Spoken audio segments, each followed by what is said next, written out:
started with today's episode, I would like to quickly read you our podcast disclaimer.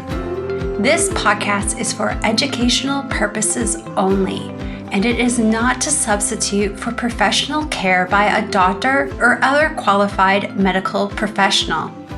You should always speak with your physician or other healthcare professionals before doing any fasting, changing your diet in any way, taking or adjusting any medications or supplements, or adopting any treatment plan for a health problem. The use of any other products or services purchased by you as a result of this podcast does not create a healthcare provider-patient relationship between you and any of the experts affiliated with this podcast. Any information and statements regarding dietary supplements have not been evaluated by the Food and Drug Administration and are not intended to diagnose, treat, cure, or prevent any disease. All right, and now we'll get started with today's episode. Welcome back to another episode of the Fasting Method podcast. This is Dr. Terri Lance, and I have a very special guest with me today, Bethany Macri, who is one of our coaches at TFM. So I'm hoping during our talk today, you also will get to know her as a coach. How are you doing, Bethany? I'm doing great, Terri. How are you? I'm good. I think we've gotten some viruses behind us now, and we're pushing through, moving into that time of year where, I guess not surprisingly, this is probably always the case for some of us, but there are some specific food things coming up on the horizon for some of us. I want to have you introduce the topic, really, because you came up with this idea to do this episode. So you want to introduce what it is that we're wanting to share today with our listeners?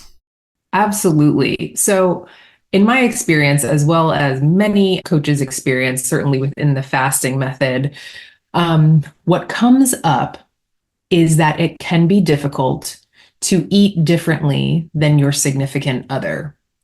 And it can be very challenging for a number of reasons to navigate pursuing a lifestyle or a way of eating, including fasting, when your significant other is not doing that, does not need to do that, or does not see the value in what you are trying to do. And so with Valentine's Day coming up, we thought it might be a good time to talk about couples and their behaviors together. So that's what we'll be discussing today. Very good. So I'm curious, in your experience as a coach and, talking with so many people in our community and in other arenas where you work on these things, what's your general tactic on how do we navigate this difference? Because it's a little bit idyllic to think that our significant other is just going to do things just the way we do things. But what's your approach to the idea that, what do I do when they eat differently than I do? Absolutely. So you hit the nail on the head. It is idyllic to think that, my partner, my significant other, my spouse is going to want to behave or exercise or eat or whatever it is in the same way I do. And yet when it comes to food, that is a very common implicit expectation that we have of our partners.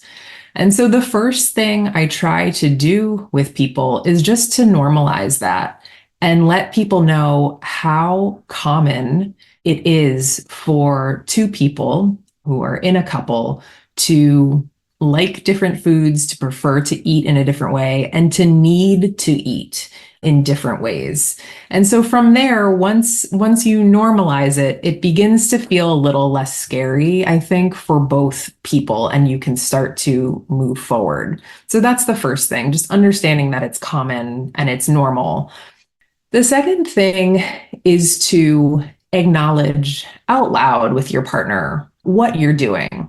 Because, like I said, implicit expectations that you're going to do the same thing, they will be revealed by the differing behaviors. And instead of having that be an awkward moment, having a frank conversation about what you're going to be doing, maybe what you're going to be changing about the way you're eating, or that you're going to begin a fasting protocol, just being very open with your partner about what you'll be doing and why you think that will be a good thing for you is very critical. I find that some people, because they don't want to maybe be a burden to their partner, or they want to just make things easy, or for whatever reason, some people do hide from their partner what they're doing. I even had a client who did not want to weigh herself in the morning. She was married. They had a digital scale in the bathroom, and the scale had memory. And she said, I don't want my husband to see what I weighed in at this morning. So I do encourage people to try to be open with their partners and what their intentions are. And then we can get more into some tactical things that I recommend for couples, including like specific meal planning, things like that, and eating out. But those are the broad stroke things that I think need to be covered when one part of a couple is pursuing a different way of eating or habit change and the other is not.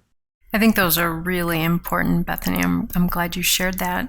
The idea, first, as you said, just normalizing it. Think of all of the differences we have with partners. We may not think spiritually in exactly the same way, or we may not have the exact same child rearing beliefs, and we're going to have kids together and stuff. So we have to keep navigating these differences. And realistically, food is just one of those. And sometimes people think, oh, I don't know that I can be with someone who doesn't eat this way. And I'm probably living proof that it is possible. And it does have some challenges to it, but it definitely makes a big difference, as you said, to be really open about it. Help that person understand, as you said, why this is valuable to you, why this is important, what you're really working on. Because many of us are working on feeling more comfortable in our body, having a healthier body, having better health markers, and better longevity. And what partner wouldn't want that for us? Right. And you really highlighted something in there too, that sometimes what is necessary for us to achieve those things isn't necessary for them. I just think of how many times I hear someone say, well, I'm struggling, I keep gaining weight, and my partner can eat whatever they want and they just seem to lose weight easily. So there are these significant differences often, and just being really open, sharing why this is important, sharing your values around it. And the other part that I would add to that is not making your partner responsible for your success. I've heard some people do that. I'll ask my husband, don't let me eat that. Well, your husband shouldn't have to police you. If you want his support, please don't make him like the bad guy or the heavy that has to tell you not to do something. But to really kind of sort through, how can they support you? How will you best feel supported? And help them understand that. Don't make them guess. And this is true about lots of things in relationships, but don't leave them guessing how you would feel best in your approach to this. Let them know what things they can do that help. Let them know what things get in the way for you or make it more difficult for you. So it's not just one open conversation, it's going to be multiple conversations as things evolve. Absolutely. What you just touched on, Terri, reminds me that when I hear that a client really thrives when they have an accountability buddy or a partner who keeps them, not a romantic partner, but someone who keeps them accountable, I always remind them that people who are too close to you, maybe paradoxically, are not good accountability partners for you. And the reason is that we know they're going to love us no matter what we do. And so not only can them reminding us, hey, you said you weren't going to be doing that. Hey, do you remember, you said you were going to change this habit. That can cause tension and frustration and really confuse, your purpose. But also, if you don't do the behavior, they're going to love you anyway. So that's not true accountability. So one thing that's fantastic that I'm seeing more and more in the fasting method community is people are finding accountability buddies in community group meetings or on the forums. I had a community group meeting this week on eating strategies, and one woman said that she met an accountability buddy at the fasting method online. And because they realized they were in the same state, at the beginning of the year, they met in person and they had their own little wellness retreat, and they met and set intentions for what they were going to do for the year and set out a plan for how they were going to keep one another accountable. Now, not everyone is going to be able to meet in person, nor do we, necessarily suggest that. But it's just a fantastic thing that I'm seeing come up more and more in the community, is people really forming those bonds with someone who has a similar purpose to them, who's not already so close to them that they are willing to let them down and know that they're loved anyway. So that's what came up for me when you were talking about not making your significant other responsible for holding you accountable to what you said you would do. Yeah. And your example of the increased number of people you're hearing talk about finding someone that they can lean on as an accountability buddy. I always try to encourage people also to recognize someone doesn't have to be doing the exact same thing you're doing to be supportive. I needed accountability buddies when I was trying to finish my dissertation. Obviously, we weren't all doing the same thing. We weren't all in the same place, but it was really helpful for me to have people that I could say, here's my goal for this week. And then the next week when we met, they could check in. How'd you do on this goal? This is what you said you wanted to do. And I find that even in our community, sometimes people think they have to be doing the same fast at the same time as their accountability partner. And that's what makes it successful. Now, that may be true for some people sometimes, but I might be doing 18-hour fast this week. And if you're my accountability partner, you might be doing 42s. The goal is we know what each other is working on and we check in and we support each other. We don't have to be doing identical. So again, going back to the family member, the spouse, the partner, they don't have to eat the exact same way that you do or eat at the same frequency, and they can still be helpful and supportive. And you can feel supported even though someone's not paralleling your every move or mirroring your eating. That theme of understanding your individual purpose and what you need in order to achieve your goals is definitely presenting itself as a theme here. And I'll just want to share with the listeners that Coach Terri used to be my coach. So I came to the fasting method as a client and a member. And one thing that I learned from you, Terri, is the mindset shift. And this is something that I've heard you talk about in your community groups as well at the fasting method. Changing the question you're asking, reframing it from, can I have these foods, or which foods are allowed versus prohibited? Changing that to what is supportive to me. And I really think that's important when we're talking about a couple eating differently, because I've heard several people express resentment or feeling like they were missing out because their significant other, as you mentioned, quote unquote, could eat whatever they want, seemingly without consequence, which we know isn't really true, but seemingly without, ostensibly without consequence. And if you are someone who has type 2 diabetes or has an autoimmune condition, has chronic fatigue, etc., and you're someone for whom weight maintenance is challenging, it can be really easy to kind of slip into a sense of helplessness and a sense of kind of why me and not them. And instead reframing that to really be curious about what works for me and what's supportive to me. And it's not going to be what's supportive to your partner. Even if you have two very healthy individuals, you're going to need different things. You're going to have different goals, and food is going to play a part in that. So I found that that reframe, very helpful when I learned it from you. The can I have this, or what's permitted versus prohibited, to what is supportive to me. Absolutely. And then kind of piggybacking on that, helping the partner to know how they can be supportive in that.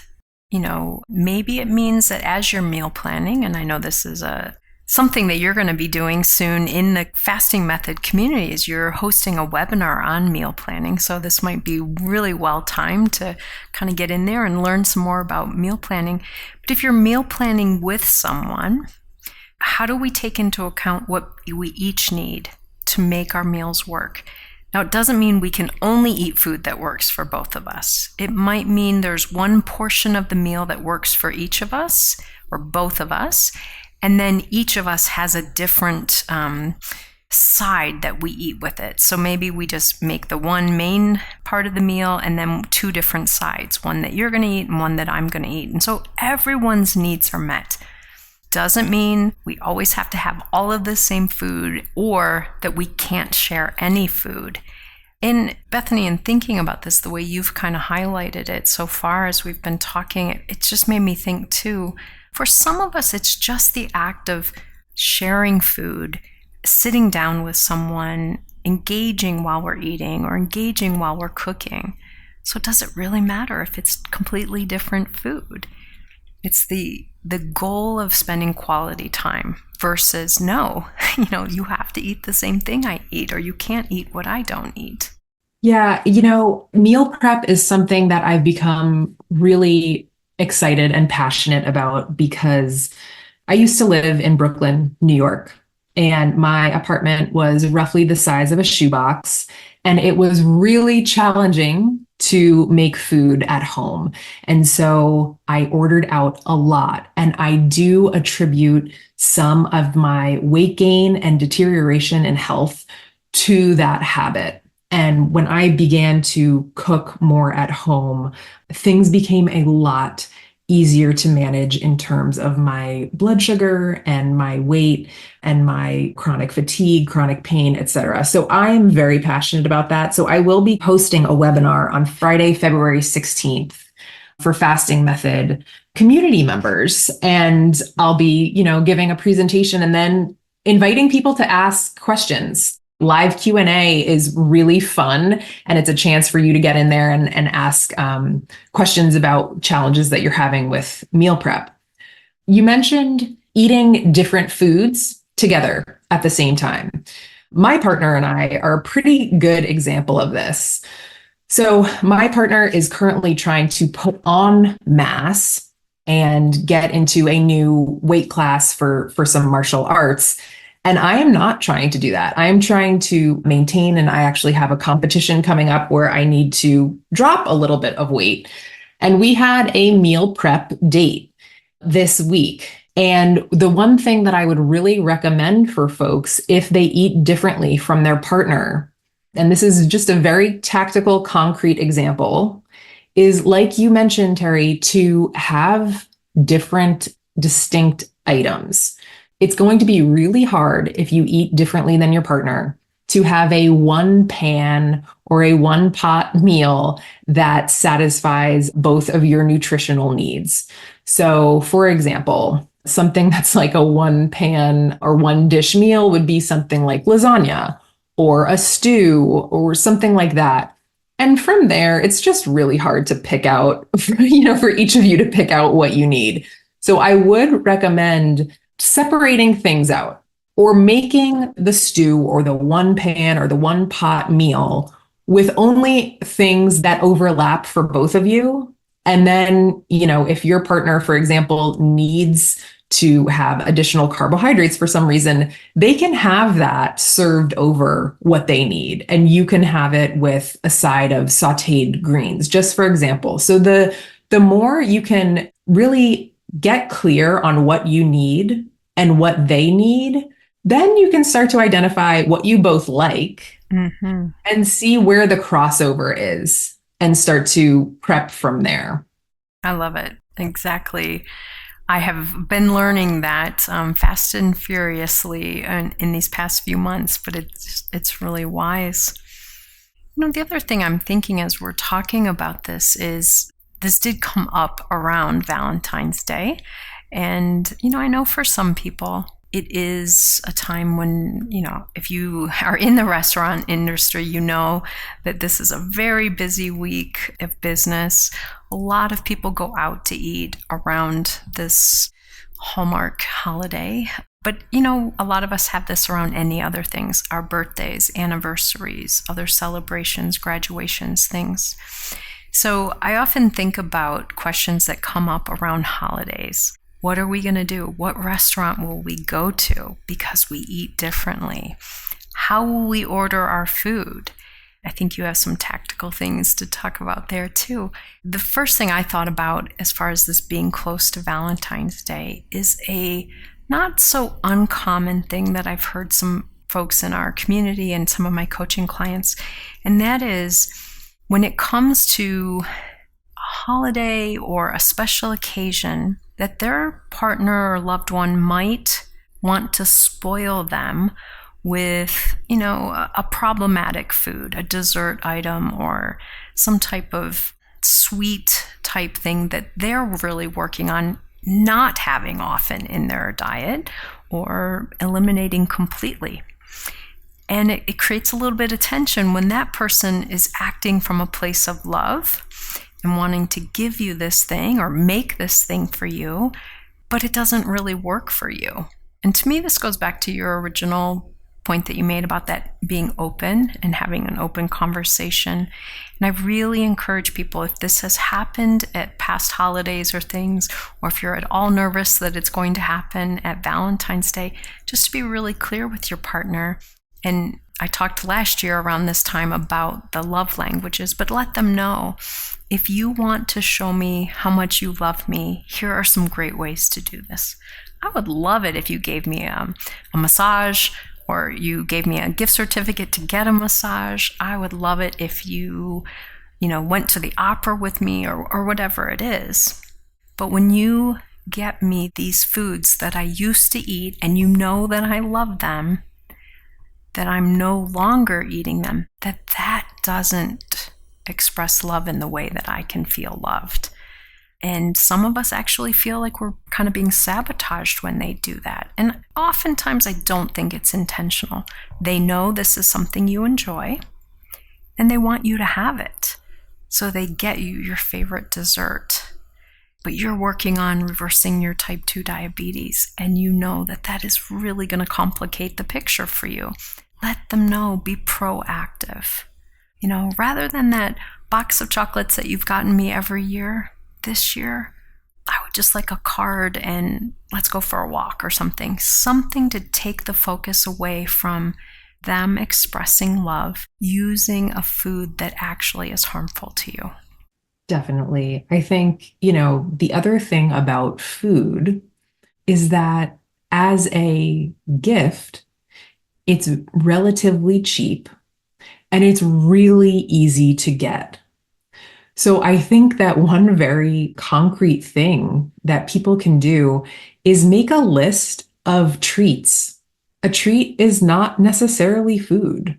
They can say, like, maybe you could watch the kids for an hour while I go to this used bookstore that I love.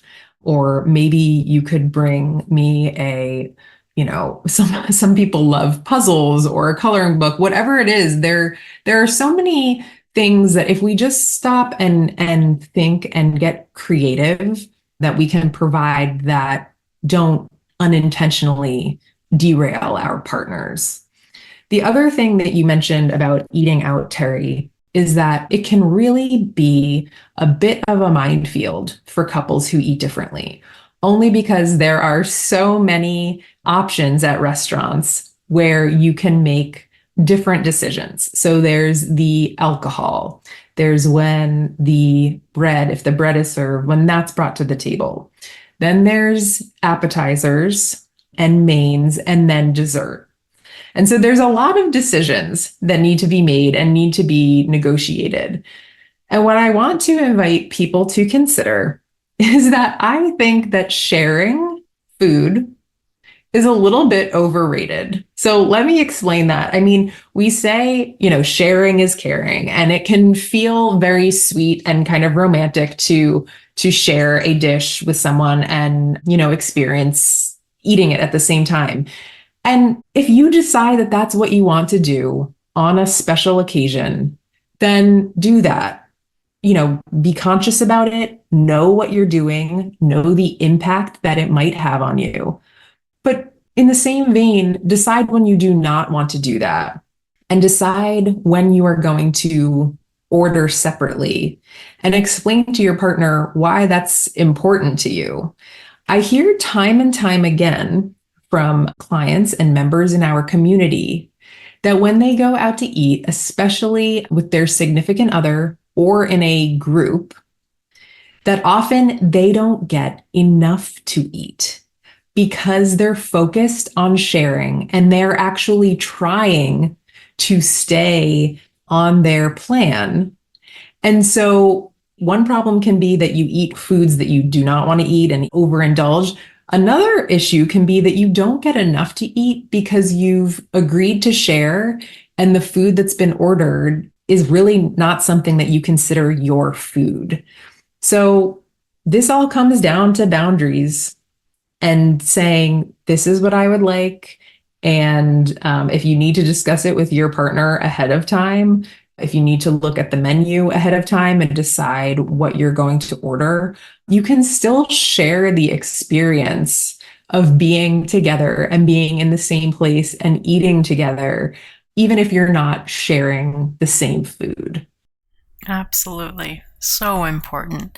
I hadn't even thought about that angle of sometimes it means not getting enough food because, if, let's say, for example, I eat in a meal primarily a good portion of protein, some vegetables and healthy fats, maybe something with some fiber or something. If I'm going to split that protein part of the meal, I might not get enough protein to actually satisfy my needs. But I'm so wrapped up in, it's so sweet that we're sharing a meal or I'm saving so much money because we're sharing a meal. But is that shortchanging your plan? Is that shortchanging your nutrition? I hadn't even thought about that. That's really a great kind of thing to think about. Yeah, it's something that we discuss quite a bit. So for those who don't know, when you're a member of the fasting method, you can come to community group meetings and they range in topics. We have community group meetings on diabetes. You host one, Terri, about healthy emotions and mindset. I run 2 community group meetings. The first is weight loss and the other is eating strategies. And what we focus on in eating strategies more often than not, I feel like I say this weekly, is you need to eat. If you're going to be fasting therapeutically, you need to eat in a way that is fueling your fasting lifestyle. And so, it might sound like, well, if you're trying to lose weight, what's the harm in eating a little less and not getting enough to eat? Well, it can be harmful if it puts your next fast or your week of fasts at risk because you're not properly fueled. So it is something that we take seriously and try to, think about eating to fuel your next fast. Absolutely. As you were talking earlier, Bethany, I was thinking of another challenge for many folks who live with someone who doesn't eat the same way or doesn't do fasting the same way they do. And that is having foods in the home that are problematic for them. And I have a couple of thoughts about this, and I'm guessing you have some as well. One of the examples that I learned from several years ago was one of my friends, Kim Howerton, who is a keto coach. So she focuses primarily on helping people learn how to do a ketogenic diet in a way that works for them. And she eats ketogenically and her partner does not. And she had to kind of navigate this with him and eventually came up with this system on some problematic foods. So for example, it was hard for her to say, you just can't have any of that stuff in the house. And so she would say, listen, this category of food is challenging for me, but if you bring in these flavors, I'm not going to mind so much. I can navigate those. Would you do me a favor and not bring these flavors? So she didn't, kind of tell him, you can't have this stuff in the house. But would you be willing to have it in the house in a way that makes it more something that I can navigate? That's the first thing I always think about when people are navigating, sharing space and sharing a kitchen with others who eat differently. And the other one that I think of, and again, this is a little bit easier in this example because we weren't family, but I had a friend that I lived with for a while, and she ate differently than I did. And so what we did is I had my cabinets with food. She had her cabinets. I didn't open her cabinets.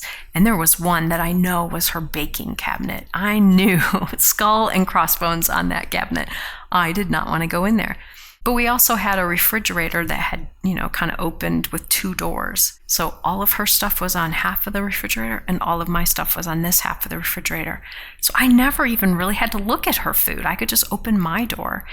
Now, again, if you're talking about your partner or spouse or your kids, that might be a little more challenging, but you could work out a system where there is maybe one shelf in the refrigerator where you access all of the things that you need. And you learn not to access the food that's on the other shelves, but they need space for their food as well. Or if it's some other problematic foods, is there a particular cabinet in your pantry or in your kitchen where that goes? And you just know, I kind of pretend it doesn't exist. Like I had to pretend my roommate's baking cabinet didn't exist, so that I didn't get tempted to dig into it late at night and start making something. So again, the topic now being about, but there's food in the house that doesn't fit what I eat. How do I navigate that? I'm curious to hear some of your thoughts on that. Well, I love what you said about managing what's in sight. A lot of times what triggers people is seeing it. And this is specifically true with packaged food. Those packages of food, it is not a coincidence. It is not by chance that there's a certain font or a certain color or that the packages make a certain sound. And many of us, myself included, are conditioned to want to go back to that package. And so managing your environment is always something that I'm encouraging my clients to do because it allows you to operate a little more on autopilot. Once you have a system in place and your environment is managed, you're less likely to suffer from decision fatigue. Am I going to eat this? Am I not? It's out of sight. So there's a bit of out of sight, out of mind. The other thing that came up for me as you were talking about that, Terri, and about asking your partner, potentially not to have certain foods in the house, is a story I heard a long time ago about Megan and Dr. Fung. So I think it was when Megan was a teenager and she was fasting. And I believe, and I hope I'm not getting this wrong, I believe that she had missed some of her fasts or that she was having trouble with consistency. And Jason Fung said, Megan, you need to show up to your fasts. You are fasting therapeutically, and you need to show up for your fasts as a cancer patient would show up for chemotherapy. And similarly, I've seen this time and time again. When there's a child in the house who has an allergy to a food, it is really easy for the family to agree, we're not going to have that food in the house. Okay, so-and-so is allergic to peanuts. We're not going to keep peanut butter in the house. It is not worth it. And so you really need to identify for yourself. There's a spectrum, of course, but identify those really dangerous trigger foods for you. And it is worthwhile to consider talking to your partner about how much that could derail you and how long it could take you to get back on track if you're derailed. So similarly to showing up to your fast, if you're fasting therapeutically, you need to show up for your fast as if it's a doctor's appointment, as if it's a medical treatment. Similarly, if a certain food does not work for you, consider it a form of You can liken it to being allergic to it. It's a danger to you. So that's what came up as you were describing managing your kitchen environment. As we've been talking, Bethany, one of the things that we've both highlighted is some of the opportunities that happen within the fasting method community. And I want to encourage any listeners who may not have ever come into the community. The first month is half price. Come on in, check it out, come to some of these meetings that you've mentioned.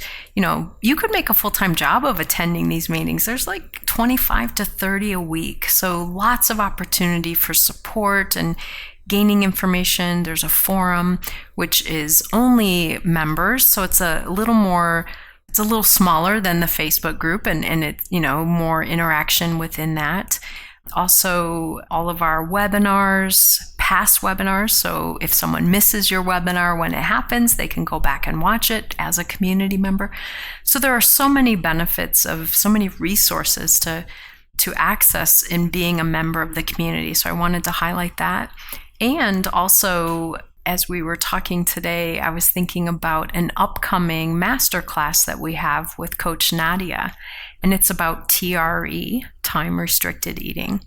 And this is another way that you may differ from other people in your life. They may be snackers. They may eat 7 times a day, and you're working on eating 2 times a day or 3 times a day. So it's another place where there are some differences to be navigated. And I just encourage people, both with what we talked about today and with the time-restricted eating example, as you said, to really figure out what your needs are, to work with your partner on how are we going to do this. So for example, if at night you both watch TV starting at 8 o'clock, and that's prime snacking time for your partner, how are you going to navigate that? Do they need to go in another room and snack? Do you need to go into a different room while they snack? Or are there snacks that feel safer to you and you're not tempted by them? So again, time-restricted eating can be another difference in us and our partners or family members. So if you're interested in learning more specifics about time-restricted eating, there is a masterclass coming up in a few weeks. So you'll want to hop onto the website and sign up for that.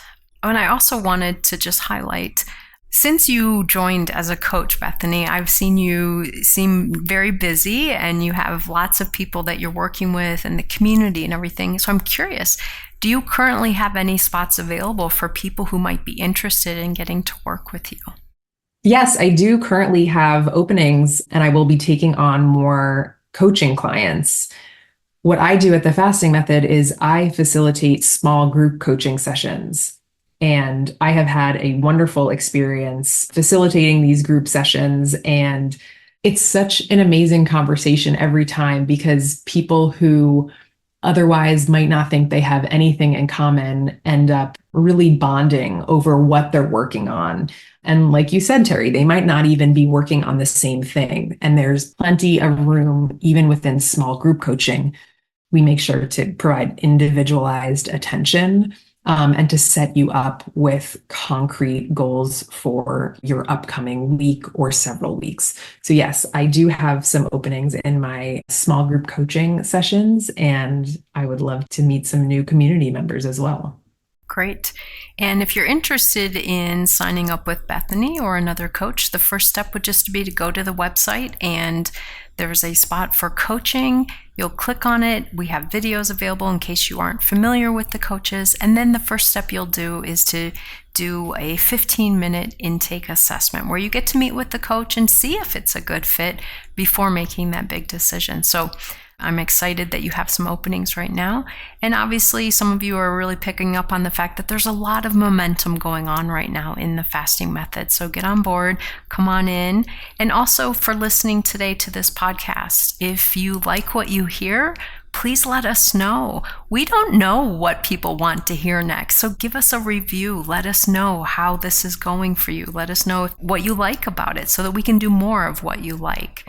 If you're a new listener, go ahead and subscribe. That way it'll come to you every week and you'll have access to every episode ready to listen. And also, if you're listening to this and you think, oh, so-and-so really needs to hear this and they're not connected to this, go ahead and share it with them.